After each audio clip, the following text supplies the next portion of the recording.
রিঙ্কু প্রিয়ার বাগদান পর্ব সারা ভাইরাল যুগলের মিষ্টি ছবি। সারা হলো বাগদান পর্ব। জীবনের নতুন ইনিংস শুরু করতে চলেছেন রিঙ্কু সিং।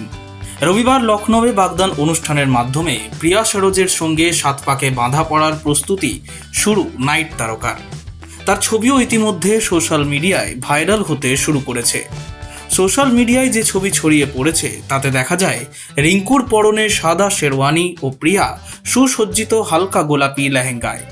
রিঙ্কু ও প্রিয়ার বাগদান পর্ব যে এদিনই অনুষ্ঠিত হতে চলেছে তা আগেই জানা ছিল। বিয়ের অনুষ্ঠান হতে পারে বছরের শেষ দিকে। একটি সর্বভারতীয় সংবাদ মাধ্যম সূত্রের খবর, 18ই নভেম্বর বারাণসীর কোনো বড় হোটেলে 4 হাত 1 হবে। Bureau report, angular news.